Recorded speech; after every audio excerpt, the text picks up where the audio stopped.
चटोरी सास और बहू और सहनशील पति पार्ट 2। इससे पहले की कहानी में हमने देखा कि किस तरह सास और बहू मिलकर अपने पतियों के लिए कुछ बचाए बिना सारा का सारा खाना खुद ही खा जाती हैं और संडे के रोज स्पेशल खाने के बहाने चिकन और मटन मंगवाकर दोनों के दोनों पकाते वक्त ही उसे पूरी तरह किस तरह चट कर जाते हैं और अपने पतियों को खाने में केवल पुराने अचार का डब्बा थमा देते हैं। अब देखते हैं आगे की कहानी। बेचारे बाप और बेटे निराश होकर डाइनिंग टेबल से उठकर बाहर आ जाते हैं। अरे बेटा, उन लोगों ने भले ही कुछ कह दिया हो, लेकिन तुम्हारी अकल क्या घास चरने गई थी कि वो लोग हमें कुछ भी नहीं देते खाने को? क्या करूं पिताजी, उन लोगों ने 4-4 किलो मंगवाए थे तो मुझे लगा कम से कम हम दोनों के लिए एक एक टुकड़ा तो जरूर बच जाएगा। अब क्या कर सकते हैं पिताजी। हाँ, तूने तो बहुत ज्यादा ही सोच लिया था। अब देख क्या हुआ, हम भूखे मर रहे हैं यहाँ। अब हमारी भूख कैसे मिटेगी बेटा? अब क्या कर सकते हैं पिताजी। चलिए, चावल में जो उन लोगों ने अचार दिया है वही मिलाकर खा लेंगे। हाँ, यही अच्छा काम होगा बेटा, चलते हैं। इस तरह दोनों सोचकर वहाँ से चले जाते हैं। बाप बेटे इसी तरह हर बात में एडजस्ट किया करते थे। दिन बीतते जा रहे थे। एक दिन इन सास बहू के गांव में उनके गांव का सरपंच अन्नदान का कार्यक्रम करना चाहता था। इसीलिए वो सरपंच पूरे गांव भर में घूम कर हर घर में जाकर उस अन्नदान कार्यक्रम के दिन आने के लिए आमंत्रित कर रहा था। इसी तरह वो सास बहू के घर भी पहुँचा। नमस्ते बंगारी जी। हाँ सरपंच जी, नमस्ते नमस्ते। आइए बैठिए। आप क्या लोगे, चाय या कॉफी? हाँ नहीं, अभी कुछ नहीं चाहिए। इस तरह बोल रहा था तो वही बैठा हुआ शिवा मन में सोच रहा था, हाँ, अगर आप मांगेंगे भी तो आपके लिए चाय या कॉफी बनाने वाली औरतें हमारे घर में कहीं नहीं हैं। बताइए सरपंच जी, कैसे आना हुआ? परसों हमारे गांव में मैंने अन्नदान का कार्यक्रम रखा है। मैं आपके परिवार को वहां के लिए आमंत्रित करने आया हूं। अन्नदान का कार्यक्रम क्यों कर रहे हैं? मैं चाहता हूं कि साल में एक बार पूरा गांव मिलकर एक ही जगह खाना खाकर ये बताए कि हम सब एक हैं। इसीलिए इसी साल से मैंने ये कार्यक्रम शुरू किया है। सुबह सुबह ही सारा खाना बन जाएगा। सारे गांव वाले आ रहे हैं। सब लोग एक जगह आने के बाद छोटी सी मीटिंग होगी। उसके बाद सभी का खाना वहीं पर इंतजाम किया गया है। ये मत समझिएगा कि सिर्फ दाल चावल ही होगा। 10 तरह की वैरायटी पकवा रहा हूँ। इस तरह सरपंच बोल रहा था। घर के अंदर बैठी सास बहू के कानों तक पहुंच जाती हैं और वो तुरंत बाहर आकर, क्या कहा? यहाँ मुझे किसी ने 10 तरह के खाने के पकवानों की बात सुनाई दी। कहाँ बन रहे हैं?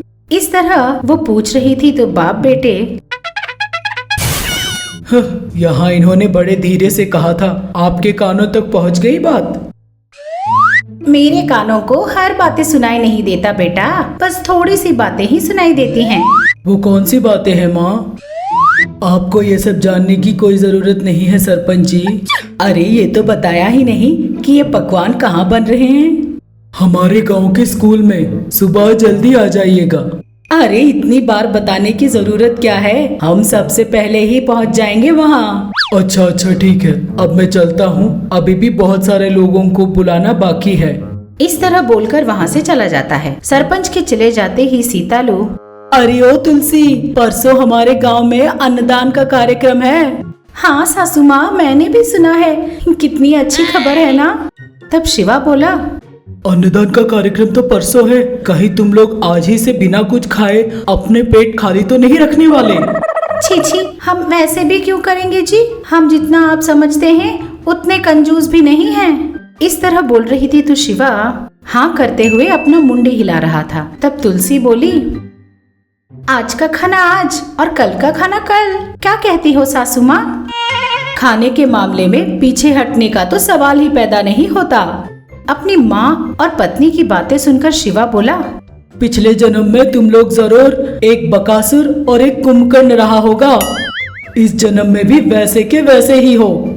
परसों तुम दोनों को वहाँ आने की कोई जरूरत नहीं। क्यों? अगर तुम दोनों वहाँ आ गए ना तो पूरे गांव भर का खाना सिर्फ तुम दोनों ही चट कर जाओगे। इसीलिए वहाँ मत आना। इस तरह बोलकर बाप बेटे दोनों वहाँ से चले जाते हैं। उनके जाते ही सास बहू दोनों एक दूसरे का चेहरा देखते रह जाते हैं। अन्नदान का दिन आ ही गया। सरपंच शहर से अच्छा खाना बनाने वालों को बुलवाता है और उनसे अच्छे अच्छे पकवान बनवाता रहता है। उनके खाने की खुशबू सास बहू के नाकों तक पहुँच जाती है। सासू माँ, ये मीठी सी खुशबू कहाँ से आ रही है? इस खुशबू से तो मेरे मुंह में पानी आ रहा है। और कहाँ से आएगा बहू? आज अन्नदान के लिए खाना बनवा रहे हैं ना, उसी की खुशबू होगी।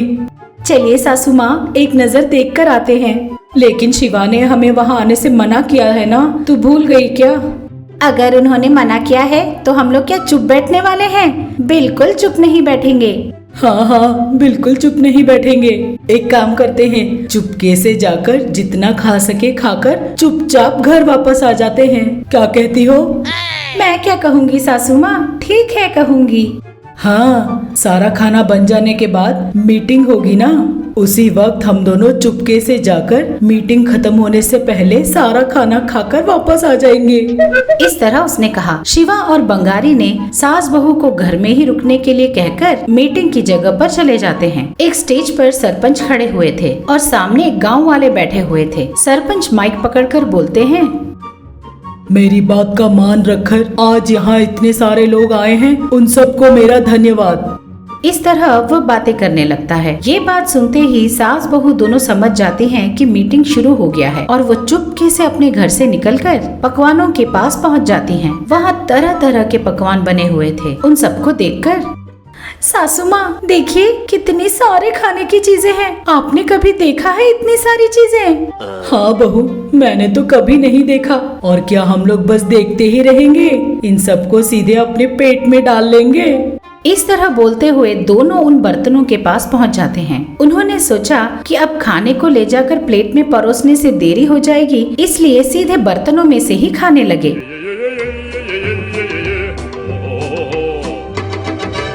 हाथ में जो आता उसे सीधे अपने पेट में डालने लगे। कई सालों से खाना ना मिलने पर लोग किस तरह ठूस ठूस कर खाते हैं, उस तरह दोनों की दोनों ठूस ठूस कर खाना खाने लगे। इस तरफ सरपंच अपना स्पीच खत्म करते हुए, अब मैं ज्यादा बातों में आपको उलझाऊंगा नहीं। हमें इसी तरह हर साल मिलना चाहिए। हमें मिलजुल कर खाना भी खाना चाहिए। आप लोगों के लिए मैंने कई तरह के पकवान बनवाए हैं। चलिए चलकर खाते हैं।